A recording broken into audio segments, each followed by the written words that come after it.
Assalamualaikum warahmatullahi wabarakatuh. Selamat pagi semuanya. Hari ini kita akan memulai acara program tahunan yang diadakan oleh BEM Fakultas Ekonomi dan Bisnis Sekat Sekolah Kajian Aksi Strategis dengan tema acara Bansos untuk Siapa, Mengapa Menjadi Budaya Menjelang Pilkada. Bersama saya Oki Fiandi Putra Erlangga selaku moderator hari ini dan ditemani oleh dua narasumber kita dari tim SES Bapak Gus Wawaid. Nyoman Aribowo. Nyoman Aribowo, tim SES dari Bapak Gus Wawaid dan Jos Joko Santo dan Bapak siapa? Ahmad Hanafi, tim SES dari Bapak Jihendi dan Gus. Nggak tahu ya siapa ya. Oke. Kemudian hari ini saya akan membawakan acara Bansos untuk Siapa, Mengapa Menjadi Budaya Menjelang Pilkada, yaitu penyampaian pandangan melalui podcast mengenai mengapa bansos sangat gencar dilakukan pada saat kampanye. Capaian kegiatannya adalah meningkatnya kesadaran dan pengetahuan khususnya masyarakat Jember akan pengaruh bansos bagi keberhasilan kampanye dan tercipta ruang diskusi yang menimbulkan opini pro dan kontra antara setiap sinses pasangan calon paslon. Oke, baik, langsung saja saya mulai. Pertama saya akan bacakan intro terlebih dahulu. Jadi di sini saya baca bapak-bapak ya di media massa bahwa Menteri Keuangan Sri Mulyani menyebutkan bahwa anggaran bantuan sosial atau bansos dalam APBN tahun 2024 mencapai 496 triliun rupiah dan dana bansos besar ini rentan terhadap penyalahgunaan terutama menjelang pemilihan daerah atau pilkada. Nah, akhirnya terjadi perdebatan antara KPK dan Menko PMK mengenai penyaluran bansos ini. Wakil Ketua KPK Aziz Marwata mengusulkan penghentian bansos 2-3 bulan sebelum pemungutan suara untuk menghindari penyalahgunaan. Kemudian tapi Menko PMK Muhadjir Effendi menolak usulan KPK dengan alasan bahwa penghentian bansos menjelang pilkada tidak tepat karena ada regulasi dan target oleh pemerintah sudah ditetapkan. Baik, pertanyaan pertama Bapak-Bapak. Jadi saya ingin bertanya bagaimana pandangan Bapak-Bapak sekalian ini terkait maraknya penyaluran bansos menjelang pilkada. Apakah ini menurut Anda suatu kebetulan atau memang strategi yang disengaja? Baik, silakan kepada Bapak-Bapak, boleh siapa yang mulai dulu? Boleh Bapak Nyoman atau Bapak Ahmad Hanafi, silakan. Mungkin dari terserah, monggo silakan, saya tidak membatasi. Mungkin dari Bapak Nyoman dulu boleh, silakan. Baik, bismillahirrahmanirrahim. Assalamualaikum warahmatullahi wabarakatuh. Waalaikumsalam. Terima kasih Mas Oki ya. Iya. Jadi memang bansos ini kan sebuah keniscayaan atau kewajiban pemerintah kaitannya dengan keterbatasan masyarakatnya atau rakyatnya yang masih dalam garis kemiskinan atau tidak punya kemampuan untuk memenuhi kebutuhan dasarnya, sehingga bansos ini ya kewajiban dari pemerintah. Artinya ada tidak ada pemilu, ada tidak ada pilkada, ya bansos itu harus ada. Bahkan kalau lihat anggarannya hampir 500 triliun, kan sangat besar sekali itu. Nah, memang akan jadi problem ketika ada momen. Tidak hanya bicara pilkada, kemarin ada momen pemilu. Kan pemilu kemarin bulan April, bulan apa? Februari ya, bulan Februari. Ya, itu juga ada pemilu dan hari ini momentumnya adalah pilkada.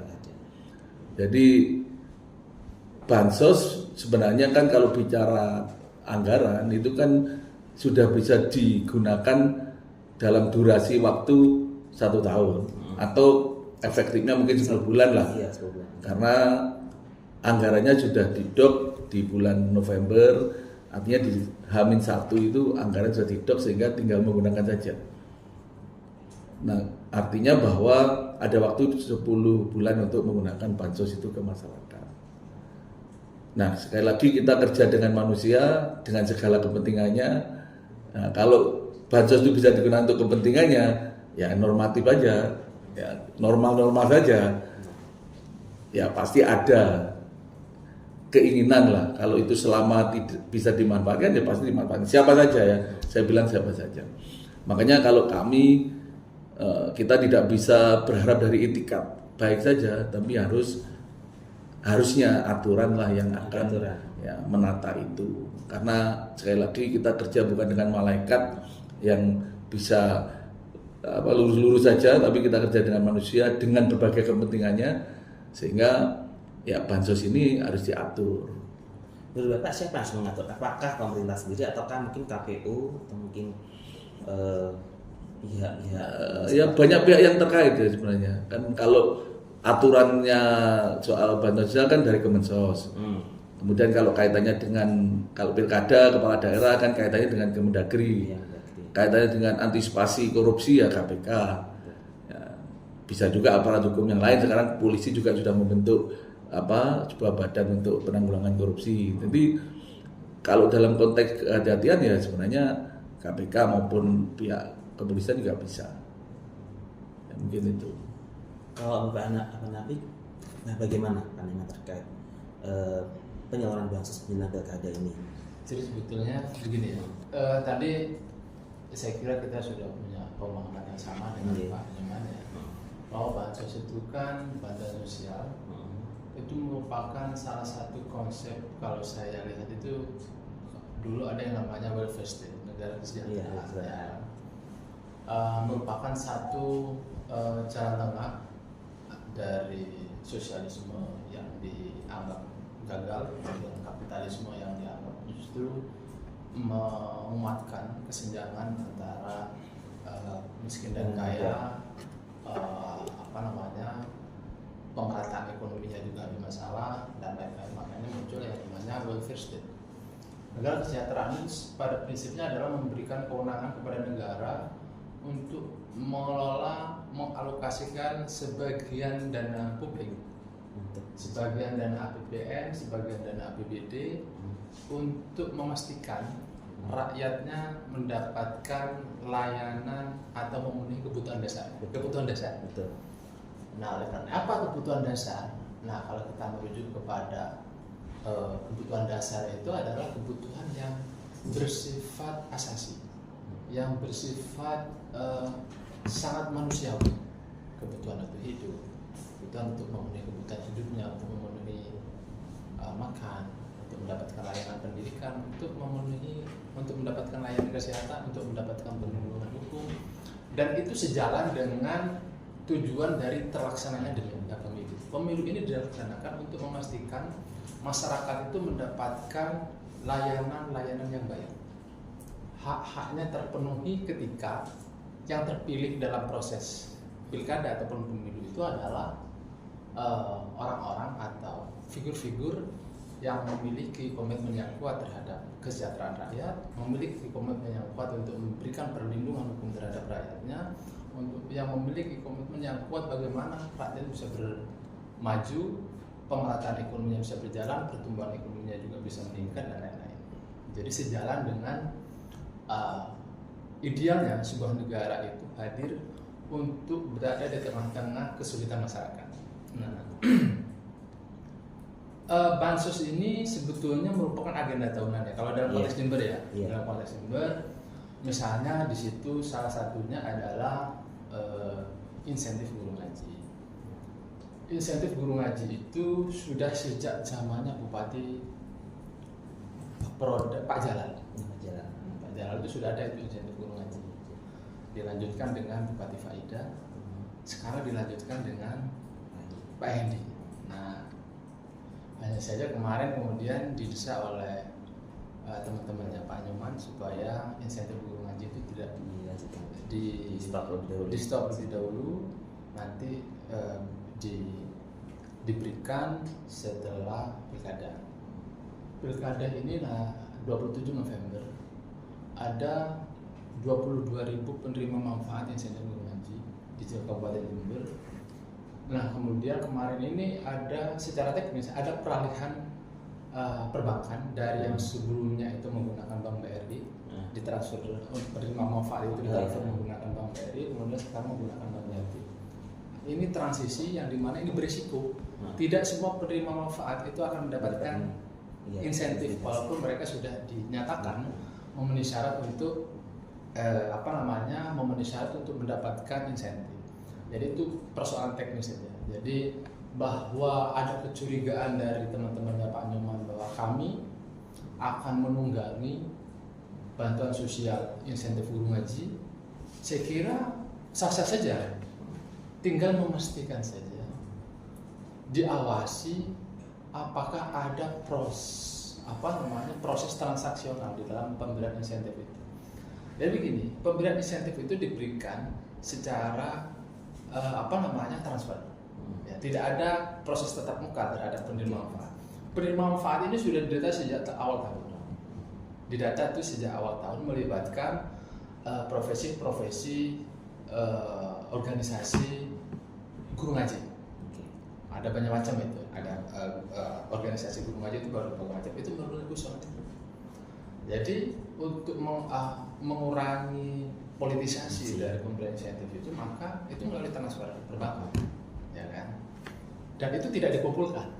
Jadi itu langsung masuk ke rekening masing-masing. Ada lagi yang namanya bantuan sosial dalam bentuk yang lain, misalnya BLT, DBHCT. Itu DBHCT itu program pemerintah pusat, dana bantuan bagi hasil cukai tembakau. Dan itu juga berlangsung sejak tahun-tahun sebelumnya. Nah, itu ada 75.000 penerima manfaat DBHCT itu, dan itu merupakan program nasional. Artinya apa? Ketika itu merupakan program nasional, mekanisme penyaluran, waktu penyaluran itu diatur oleh pemerintah pusat. Ya.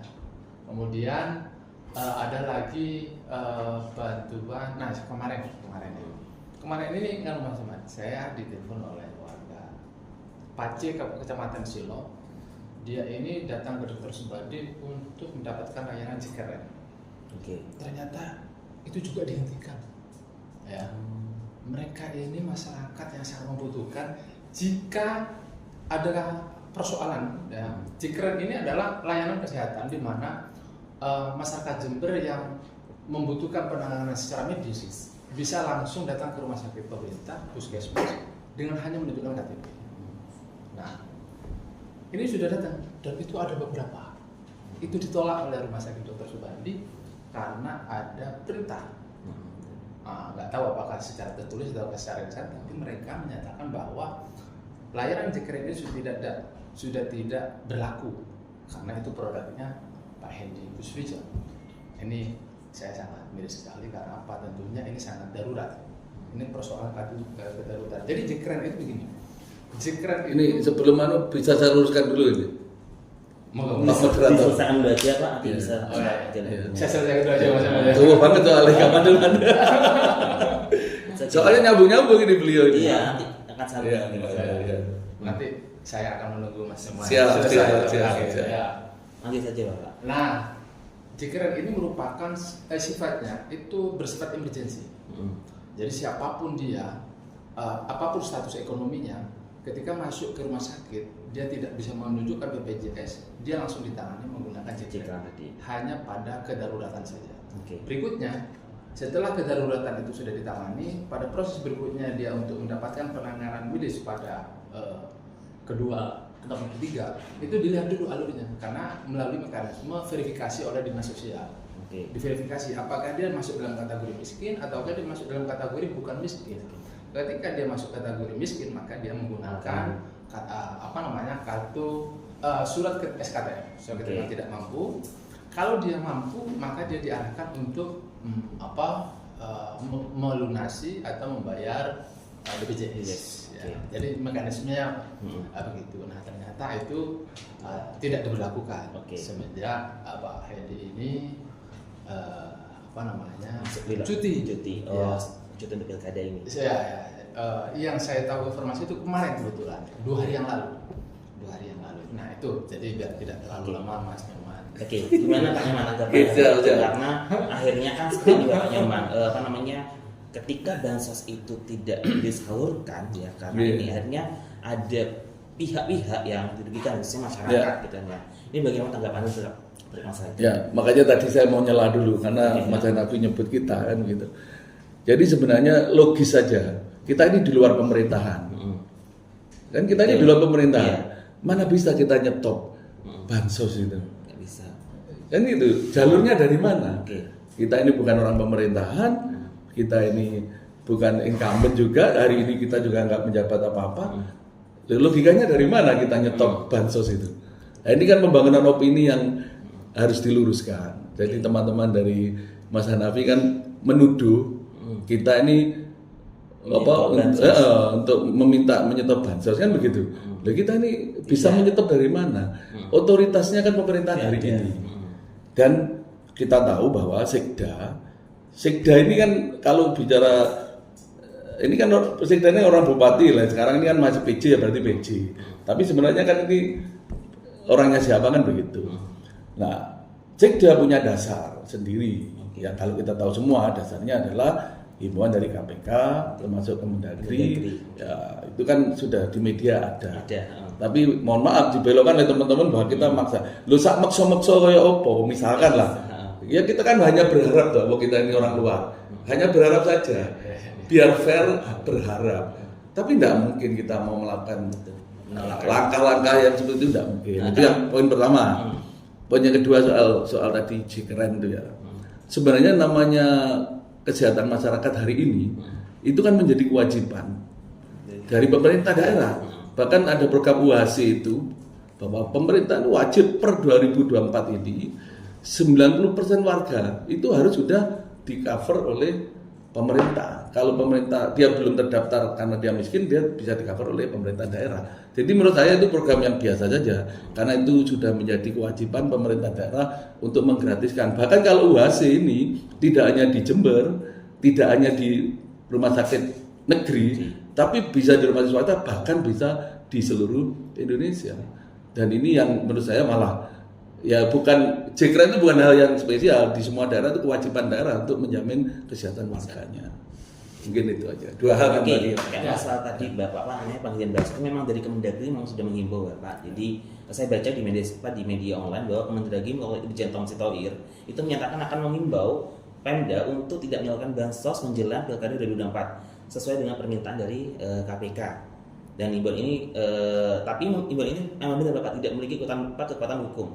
Dan Tomsi menjelaskan bahwa memang Perda adalah kewenangan pemerintah daerah dan DPRD. Jadi memang Kemendagri yang menghimbau saja untuk penghentian sementara bansos ini menjelang pilkada karena memang ada permintaan dari KPK. Dan saya baca juga dari Perkumpulan untuk Pemilu Demokrasi Perludem Ibu Titi Anggra ini yang membuat aturan Bapak ya untuk mengurangi penyalahgunaan bansos menjelang pilkada 2024 ini gitu. Nah, menurut Bapak ini ya setuju tidak dengan usulan beberapa pihak yang menghendaki penghentian bansos sementara dalam waktu tertentu ya, mengapa iya dan mengapa tidak gitu. Jadi semua punya justifikasi yang kuat ya, kenapa kok tidak perlu kenapa kok perlu dihentikan atau kenapa kok tidak perlu dihentikan Bapak gitu. Jadi begini ya, tadi menyampaikan Mas teman bahwa jika itu program biasa, kalau misalnya program biasa apakah di kabupaten lain juga ada semacam itu? Pertanyaannya kan begitu saja. Kalau misalnya itu dianggap biasa, Bondowoso apakah ada program semacam itu? Ya tetangga-tetangga sekitar kita semua. Kalau misalnya ada berarti itu biasa-biasa saja. Kalau tidak ada berarti luar biasa. Yang kedua kaitannya dengan bansos untuk dihentikan sementara. Jadi begini, ada 3 karakter bansos yang harus terpenuhi. Yang pertama timely, waktu. Ya, waktunya ketika misalnya lapar sekarang kenapa kok diberikan dijanjeni seminggu yang akan datang ataupun 2 yang akan datang keburu mati. Karena ini bersifat kedaruratan. Yang kedua targeted. Targetnya harus tepat sasaran. Nah, ini yang menjadi salah satu problem ya. Tidak hanya di Jember, barangkali di kabupaten lain juga ada masalah. Ada beberapa yang dinyatakan dikeluhkan masalah tidak tepat sasaran. Nah, tinggal kita awasi bersama-sama. Yang ketiga itu temporal. Jadi ada bantuan sosial itu yang bersifat temporal, tidak terus-menerus, tidak permanen. Jadi kalau sudah dianggap itu sudah naik level, dia sudah mampu, dia sudah dinyatakan tidak lagi rentan secara sosial ataupun maka dia bisa terentaskan misalnya PKH ketika yang sebelumnya dia untuk penerima PKH itu ketika sudah levelnya naik maka dia tidak dinyatakan tidak memenuhi syarat sebagai penerima bantuan PKH. Nah hanya persoalannya jadi memang begini. Saya sebelumnya ini kan anggota KPU ya. Saya punya pendapat pribadi bahwa masyarakat kita ini terlalu menganggap bahwa pemilu itu luar biasa.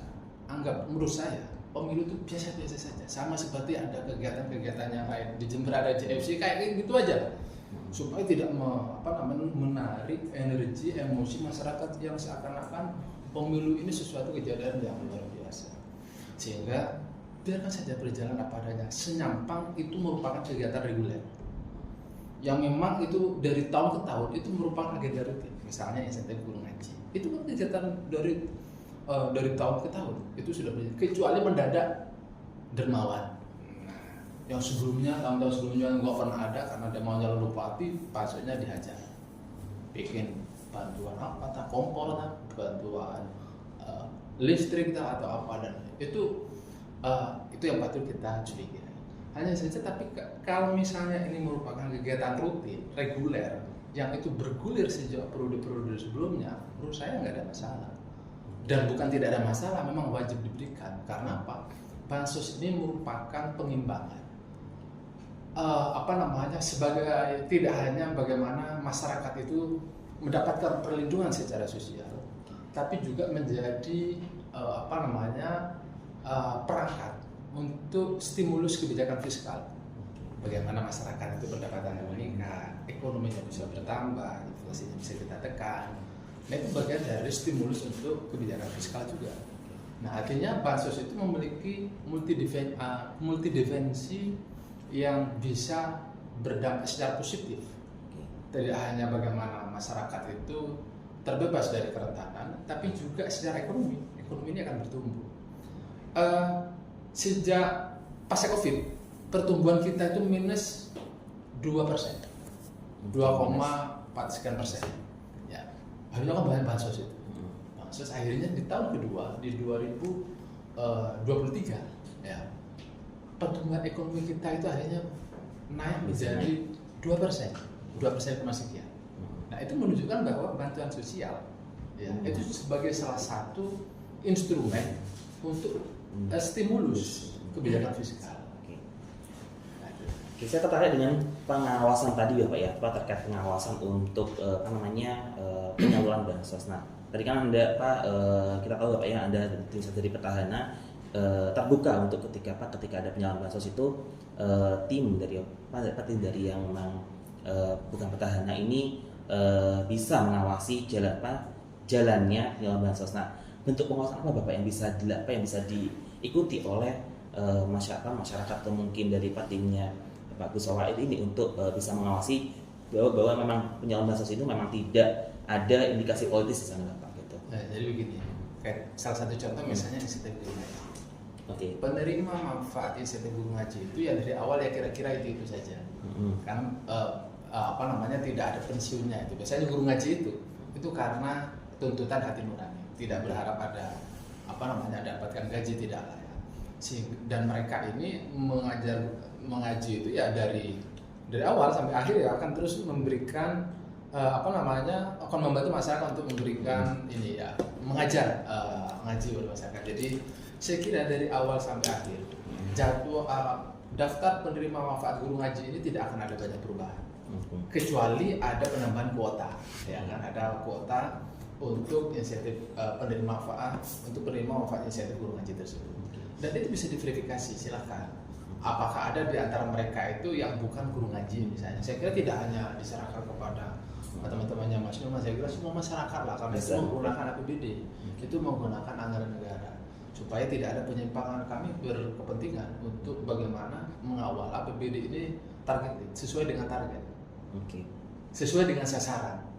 Nah, jangan sampai yang sasarannya itu guru ngaji diberikan kepada yang bukan guru ngaji. Nah, hal-hal semacam ini jadi silakanlah itu awasi oleh semuanya, oleh semua masyarakat. Ini tidak hanya dalam konteks sekarang mau pilkada ya, saya kira untuk konteks ke depan juga sama, untuk memastikan bahwa penerima insentif guru ngaji itu yang betul-betul bukan dari tetangganya atau kerabatnya orang yang punya hubungan dengan proses pencairan insentif guru ngaji tersebut. Saya kira terbuka saja.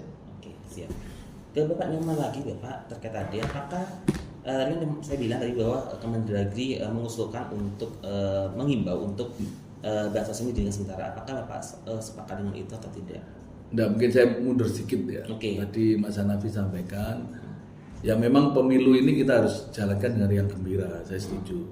Cuma ya jangan disepelekan karena ini memilih pemimpin yang nanti akan menentukan arah pemerintahan ke depan, tentunya juga arah nasib masyarakat ya daerah masing-masing. Artinya ini pemilu itu sangat penting, jadi kita juga harus selenggarakan dengan baik, ya dengan apa istilahnya landasan yang memang betul-betul disepakati dan memang itu akan menjadi kebaikan masyarakat Jember kan begitu.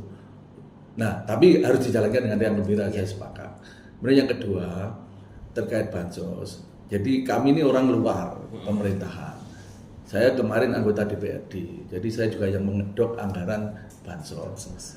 Anggaran itu sudah didok November tahun lalu. Ya, ini kalau kita akhirnya ya kan kembali manusia ini kan punya rencana, punya keinginan yang mana yang bisa bersinggungan kepentingannya.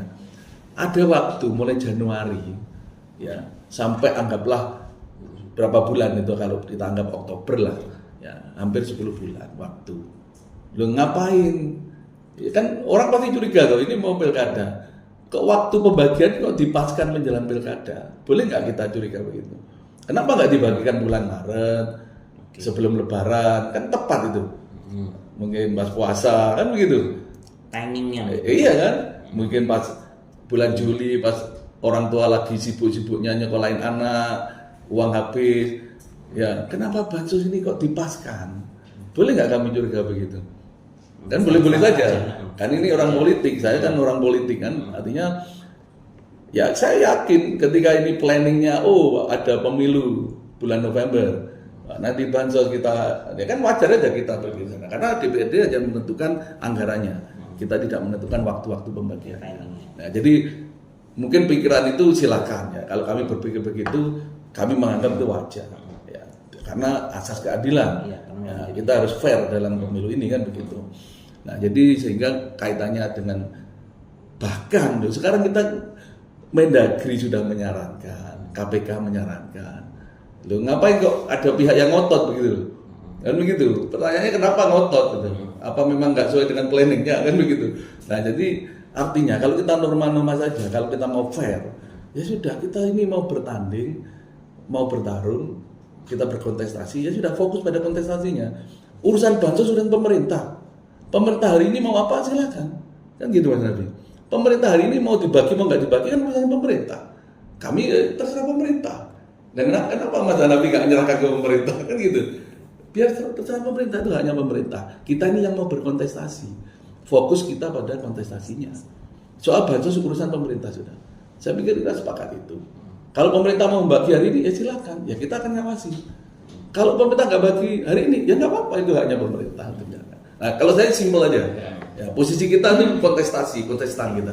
Jadi soal bansos kita nggak mau ribut karena itu urusan pemerintah. Bahkan pemerintah pusat dan KPK menyarankan begitu, ya kan baik-baik saja itu. Ini misalkan dihentikan Bapak bansos ini, jangan apa dibatasi.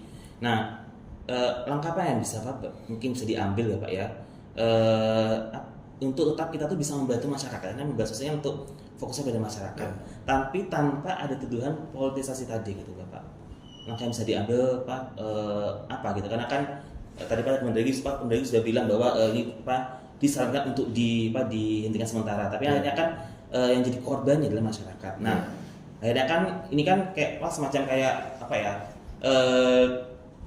Menghentikan satu tapi akan merugikan satu pihak gitu ya, bagi masyarakat kecil menengah ke bawah. Nah, ini jika bisa dihentikan, nah langkah apa yang bisa dilakukan oleh oleh pemerintah ya Pak ya, untuk tetap membantu masyarakat tanpa memicu tuduhan politisasi oleh dari petahana. Ya kalau posisi kami kan bansos itu ya setuju kan, karena itu hak masyarakat. Bahkan kita yang ngedok kan itu kita setuju, nggak ada yang nggak setuju. Lah soal waktu, timing itu kan kita ini orang luar pemerintah. Ya kan monggo saja, pemerintah mau dibagi kapan kan monggo saja. Tentunya pemerintah punya pertimbangan. Nah ternyata ada pertimbangan yang seperti anjuran-anjuran tadi, yaitu hak pemerintah. Mau dibagi sekarang pun itu haknya pemerintah. Jadi kalau posisi kami, ya kami pasti pro masyarakat, karena kami sudah menuju anggaran itu. Kalau kami mau protes, ngapain nggak dibagi mulai kemarin-kemarin? Kok ditunda-tunda? Itu yang kami protes malah. Lebih ke protes ke timing Iya. kemudian saja Pak. Iya. Oke. Gitu loh. Ngapain kok dilambat-lambatin kok menjelang anggaran tahun anggaran habis kok baru mau dibagi? Ya, kalau kami protesnya gitu. Harusnya kalau ngomong bantuan, membantu masyarakat lebih cepat lebih baik. Oke. Orang lapar katanya nggak bisa ditunda. Ngapain ini kok sampai berbulan-bulan? Nah, itu kalau kami mau protes seperti itu. Oke, baik Pak. Kemudian saya ingin bertanya terkait masalah efektivitas regulasi. Jika memang jika regulasi itu diterapkan Pak ya, misalkan memang ada regulasi yang harus diciptakan oleh pemerintah atau mungkin dari lembaga terkait ini. Jadi bansos akan dengan sementara. Nah, itu seberapa efektif Bapak menurut Bapak sekalian terkait masalah bansos itu sendiri ya, Pak untuk efektivitas regulasi ketika diterapkan Pak. Apakah akan efektif jadi pasti akan jalan ataukah nanti malah justru malah banyak petahana itu yang nggak melaksanakan hal itu gitu Bapak. Gimana kok menurut pandangan Bapak? Khususnya dari Bapak Ahmad Hanafi. Jadi begini, kaitannya dengan Mas Noor menyampaikan bahwa ini memang urusan pemerintah. Tapi hari ini pemerintahan sementara pemerintahan dikomandani oleh PJ Bupati Pak Hendi sedang cuti. Nah, ketika pertama kali PJ itu berkantor ada sekelompok masyarakat Aliansi Rakyat Jember apa itu ya. Itu yang salah satunya penggeraknya dari timnya Mas Jamal juga itu yang menuntut untuk bansos itu dihentikan. Kemudian ternyata ada bergulir dan akhirnya sampai pada keputusan untuk sementara bansos dihentikan, sehingga kami juga punya kecurigaan walaupun Mas Cuman ini ada di luar pemerintahan tapi punya kemampuan untuk menjangkau itu gitu ya. Ini yang luar biasa. Padahal yang demo orang berapa cuma? Itu Nggak ada, paling 10 orang yang demo. itu yang kemudian saya secara pribadi sangat angkat topi. Hanya dengan 10 orang sudah bisa mengambil kebijakan yang luar biasa itu, bisa menjangkau sampai pada yang sangat masuk ke dalam dan seterusnya. Itu yang luar biasa dari Mas Yoman. Bahkan kita ini mestinya yang yang punya kemampuan untuk itu tidak mau. Jadi ditinggal cuti 2 bulan ini sudah banyak perubahan yang sangat mendasar dari kebijakan-kebijakan yang diambil oleh sebelumnya oleh Pak Hendi dan Gus Rizal kaitannya dengan bantuan sosial. Pengaturan ataupun regulasi itu ya monggo lah ya. Silahkan itu diatur ketika supaya tidak menimbulkan sangka persepsi yang negatif terhadap apalagi pada momen pemilu maupun momen pilkada, karena jujur saja saya tidak terlalu setuju ketika semua energi kita itu tersedot hanya untuk persoalan pemilu dan pilkada.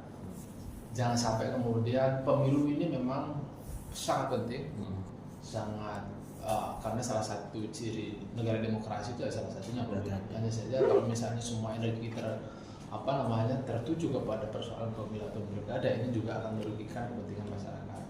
Secara pribadi saya mengulang dari apa yang tadi saya sampaikan, bahwa pilkada ini mari kita sikapi seperti kegiatan event-event yang lain, bahwa kita harus aware, harus memberikan perhatian yang lebih terhadap pilkada. Ya iya, tapi tidak kemudian segitunya gitu ya. Artinya ya sudah, masyarakat yang biasanya bekerja sebagai itu lanjutkan saja.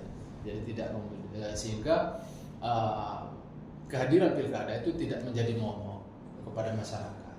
Masyarakat itu sudah tidak jenuh dengan pilkada, habis pilkada pemilu yang selalu identik dengan adanya konflik sosial. Jadi ketika pilkada ataupun pemilu kita sikapi secara biasa-biasa saja, maka ini akan sehat, demokrasi kita akan semakin sehat. Jadi kaitannya mau diatur secara ketat, kaitannya proses distribusi, mulai dari pengusulan, mulai dari verifikasi data penerima manfaat sampai proses distribusinya, silakan.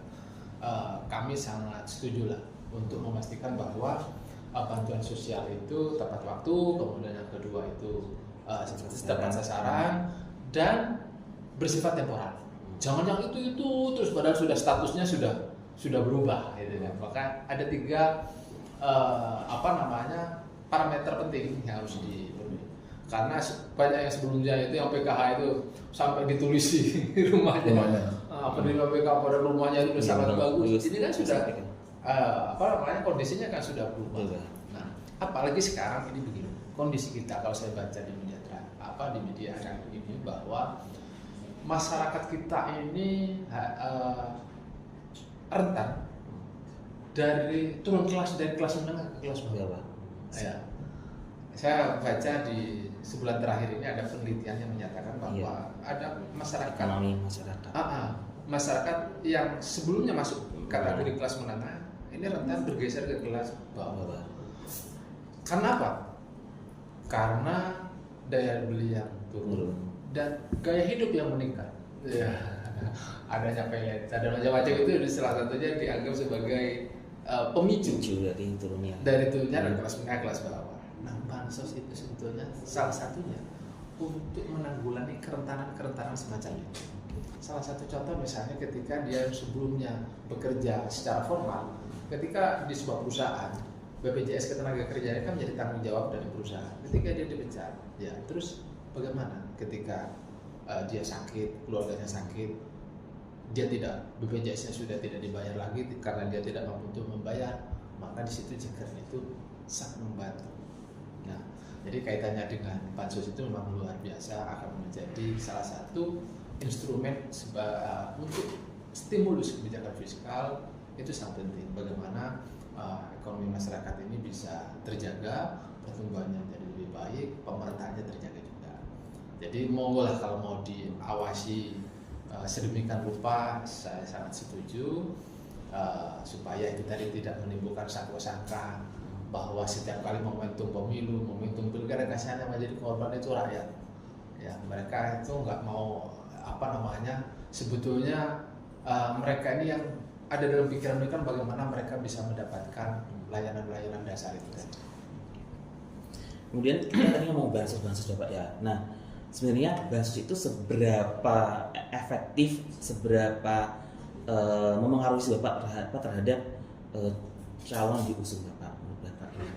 Jadi karena ngomong bansos dan sampai ada himbauan dari Kemendagri, himbauan dari KPK untuk dunia sekarang.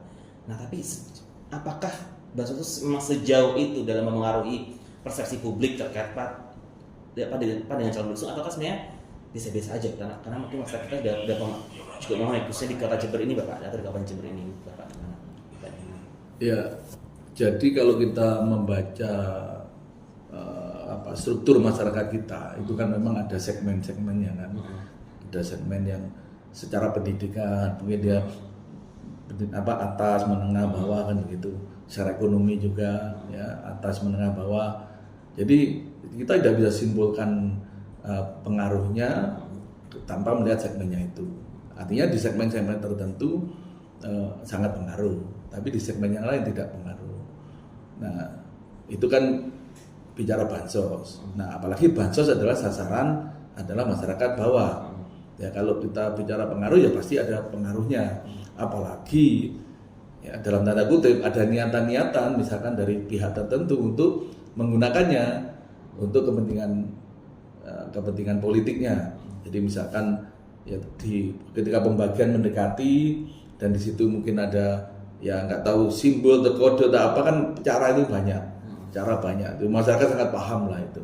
Nah sehingga kalau bicara pengaruh pasti pengaruh karena ini ada di masyarakat bawah.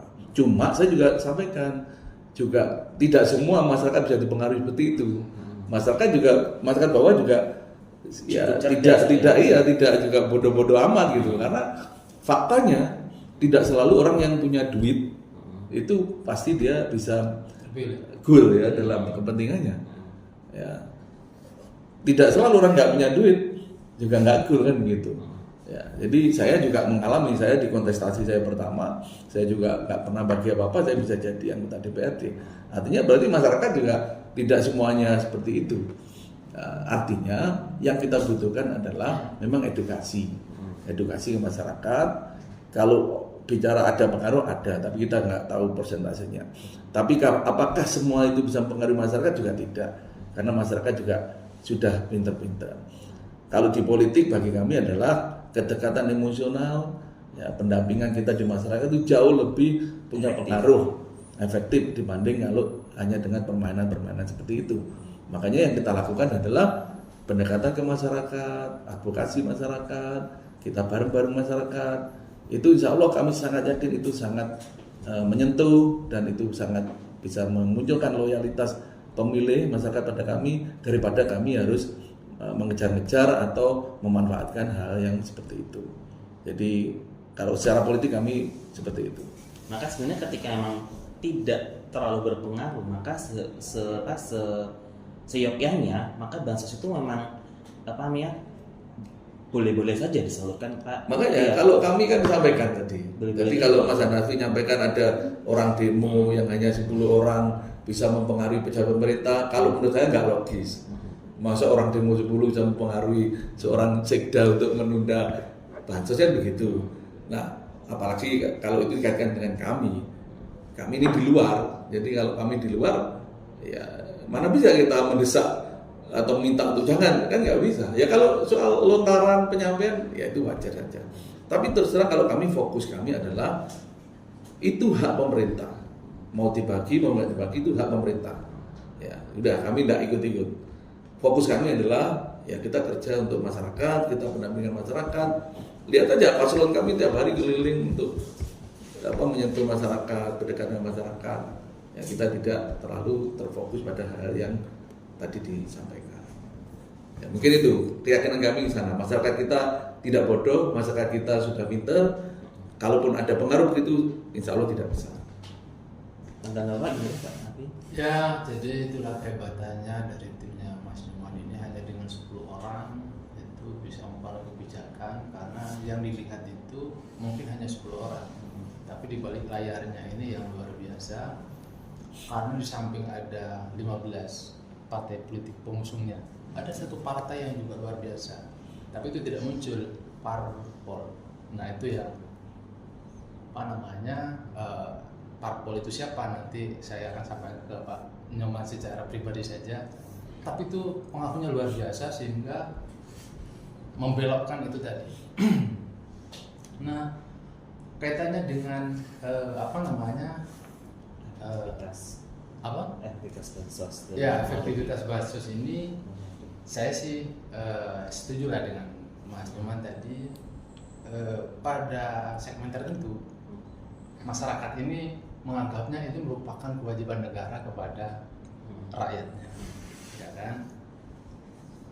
Dan ini sudah mulai dipahami oleh masyarakat bahwa itu kan memang kewajiban negara terhadap kewajiban pemerintah untuk melayani rakyatnya.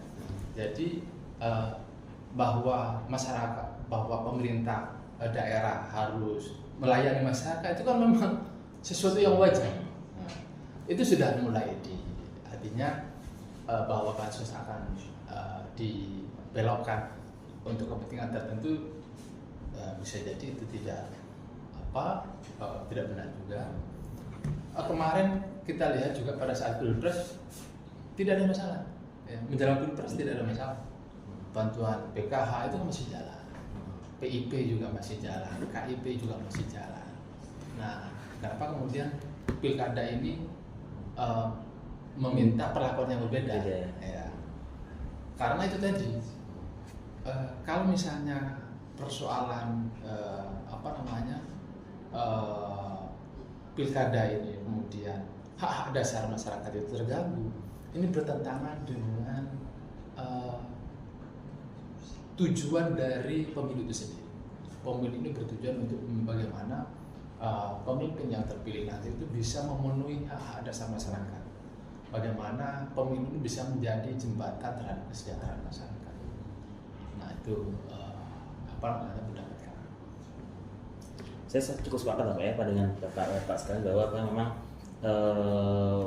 terkait persepsi atau efektivitas bansos terkait seberapa jauh sih mampu mempengaruhi persepsi masyarakat, bahwa memang di segmen tertentu memang itu nggak berpengaruh ya, khususnya di segmen-segmen pas seperti di lingkungan universitas atau mungkin di lingkungan tinggi itu nggak berpengaruh, tapi memang di segmen tertentu atau mungkin di level memang sudah itu menjadi kayak sudah di kantong pemilih itu memang sudah nggak efektif, tapi memang ada segmen studi memang itu yang berpengaruh gitu Pak ya, sehingga memang bansos itu memang dibutuhkan oleh masyarakat, tapi itu tadi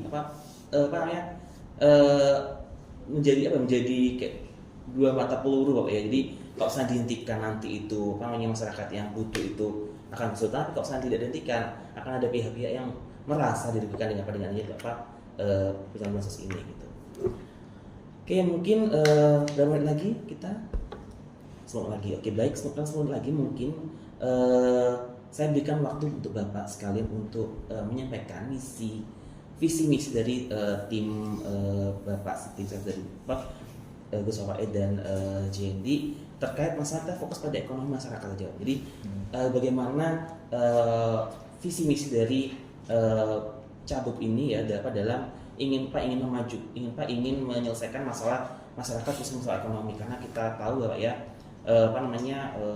masalah ekonomi masyarakat itu memang menjadi momok gak cuma Jember aja Pak ya, semua daerah mengalami, bahkan semua negara, bahkan semua negara-negara kayak seperti Jepang pun juga punya masalah terkait masalah masyarakat yang miskin ini. Tapi gimana cara itu bisa dikurangi gitu Bapak ya, bisa dikurangi, bisa diminimalisir. Kenapa? Karena dampaknya itu akan sangat besar sekali, karena bisa mencapai ke kriminalitas, bisa nanti ke pengangguran yang berkepanjangan, bisa nanti mengarah pada sampai jatuh ke fakir miskin, ke fakir sekali, dia nggak punya rumah. Gitu. Nah itu gimana strategi yang dimiliki oleh masing-masing calon ini dalam mengambil hal tersebut. Silakan, mungkin saya bisa Bapak.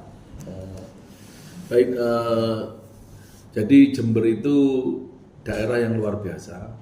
Bahkan kami berkesimpulan Jember ini dipimpin oleh pemimpin yang biasa saja itu tetap maju, biasa aja. Apalagi kalau pemimpinnya yang luar biasa. Pernah pemerintahan Jember itu terjadi kemacetan pemerintahan daerah. Ya di era tahun 2000 ya sebelum Covid itu, ya itu pemerintahnya relatif macet lah pemerintah daerah. APBD tidak jalan, hanya pakai perkada, tapi ekonomi masih jalan karena sektor swastananya jalan. Jadi Jember ini potensinya luar biasa. Pusat-pusat ekonomi di Jember juga banyak. Mulai kalau bicara kampus, ini kan kampusnya pusat ekonomi. Ya begitu ada kampus, ada anak kos, ada uang datang tiap bulan, ada uang beredar di situ. Makanya di kampus ini pusat perekonomian yang artinya pertumbuhan ekonominya sangat tinggi. Berapa kampus di Jember kan sudah luar biasa dan menyebar sampai ada UIN dan lain-lain. Nah, kemudian ada juga potensi-potensi ikutannya, kalau sudah bicara kampus ikutannya banyak, termasuk wisata. Pariwisata itu tidak bicara alam saja Jember luar biasa.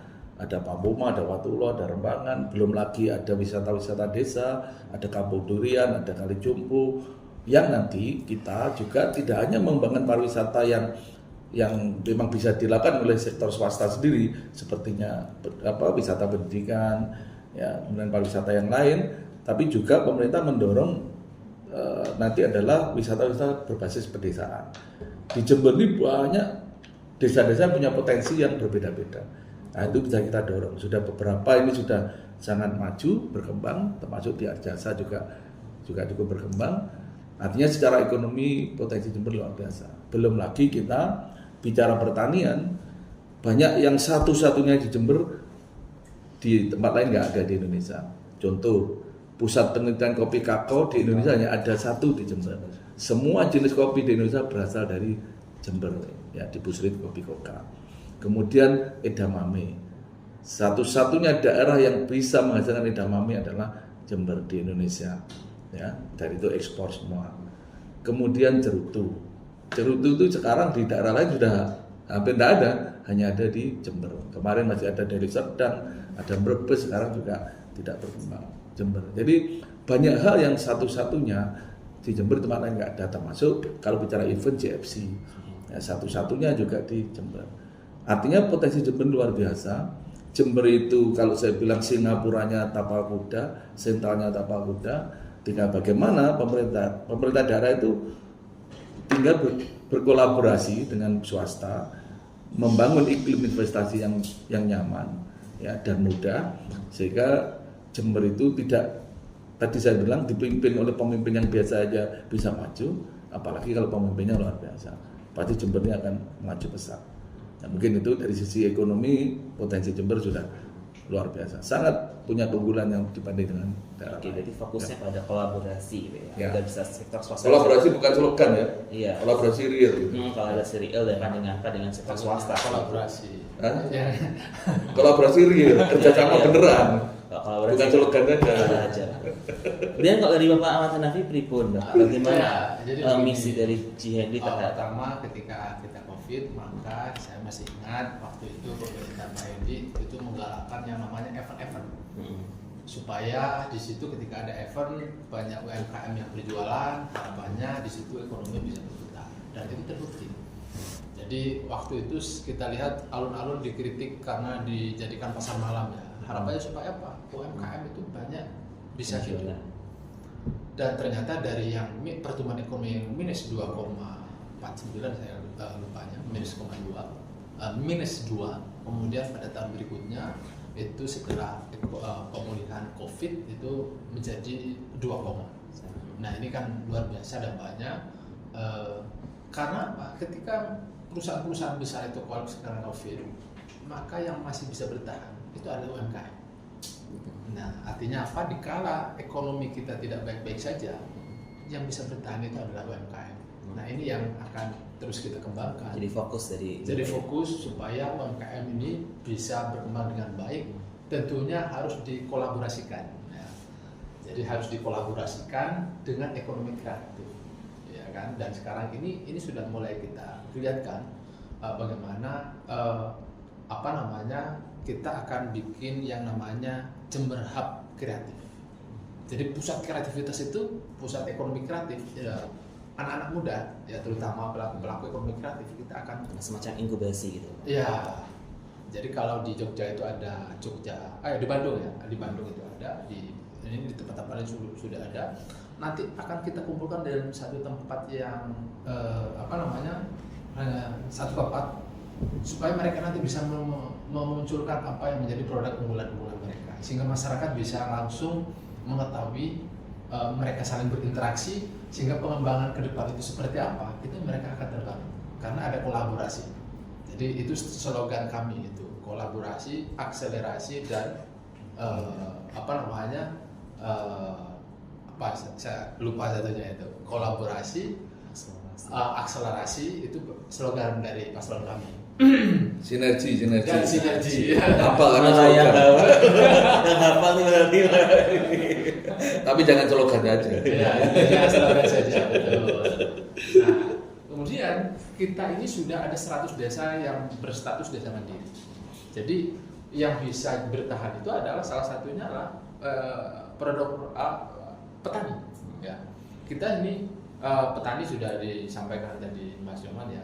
Nah, kita salah satu-satunya pemerintah daerah yang punya pabrik pupuk organik yang namanya Sijepon. Ya, satu-satunya itu di Indonesia. Karena apa? Kita tahu bahwa tata kelola distribusi pupuk bersubsidi itu kan bermasalah.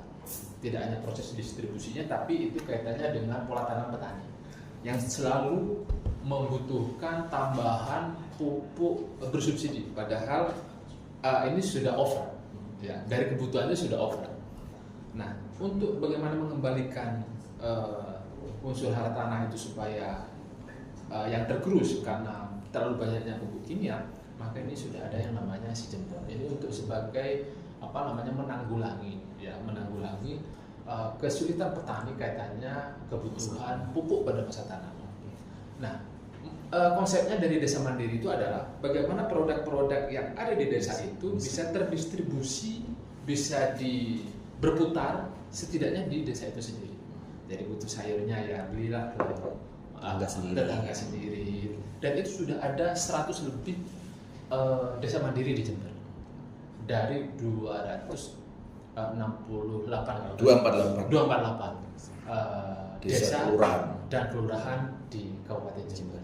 Nah, ini dari sisi bagaimana kita membangun kemandirian ekonomi dengan desa mandiri, kemudian dari sektor pertanian, kemudian dari sektor UMKM dan industri kreatif. Pariwisata juga akan kita galakkan karena sekarang ini kan sudah tembus itu ke Bandi Alit, ya jalan sudah tembus ke Bandi Alit. Harapannya ini bisa memacu pariwisata di sana, sehingga ini akan bisa menjadi multiplier efek ekonomi terhadap masyarakat sekitar.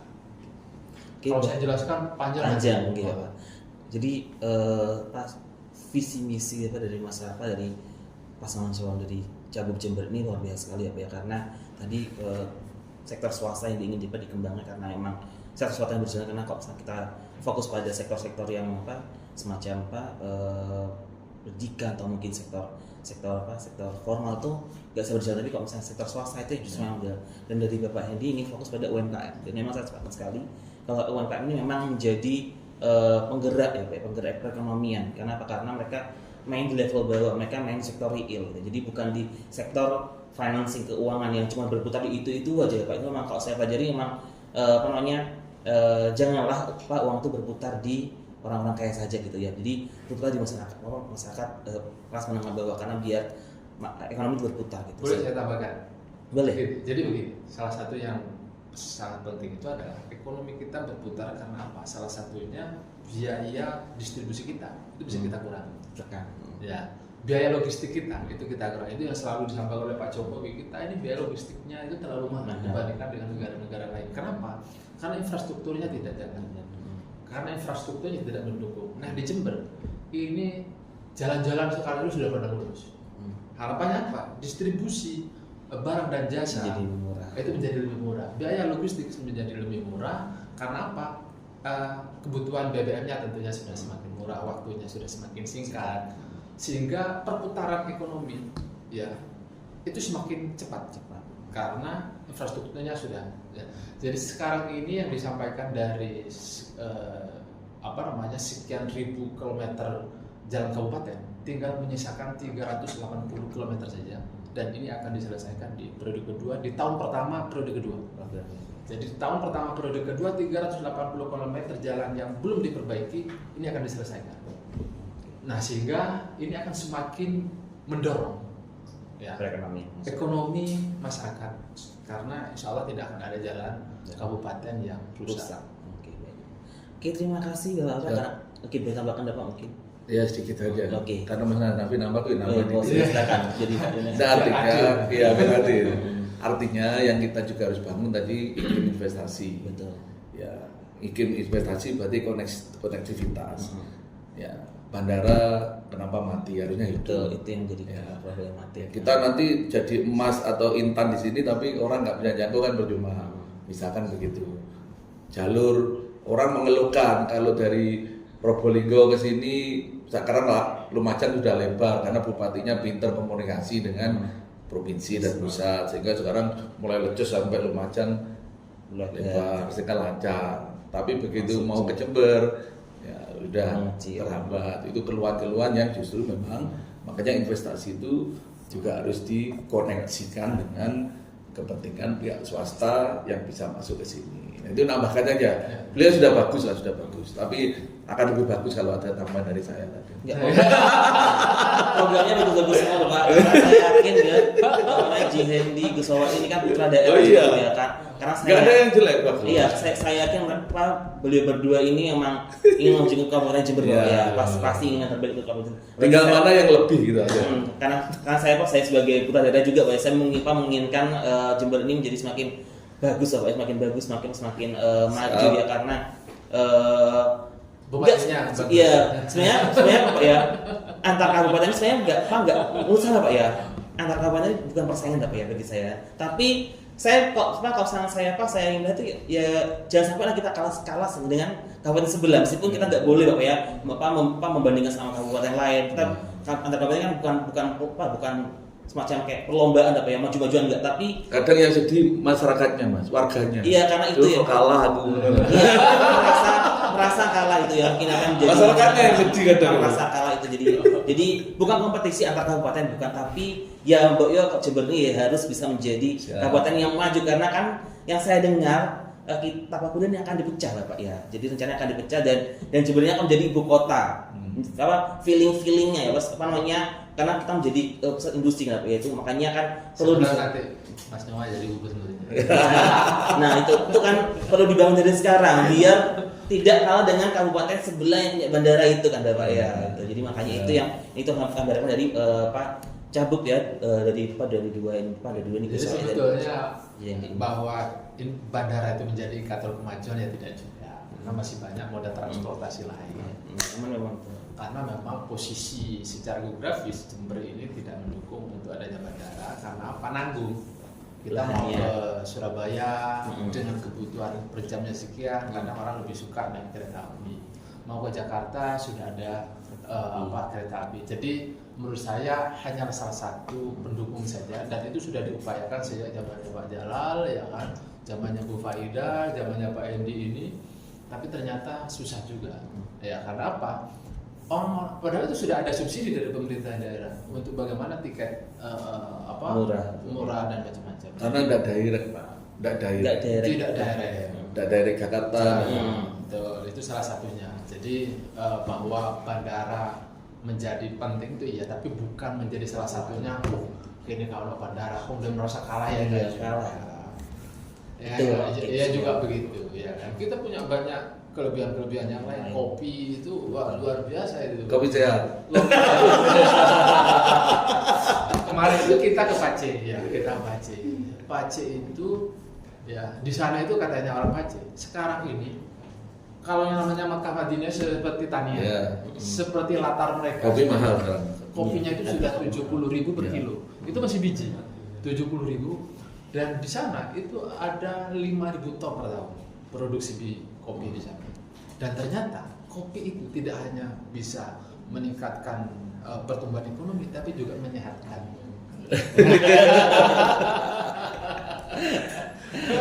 Oke baik Bapak karena Nanti letak balas enggak mari-mari.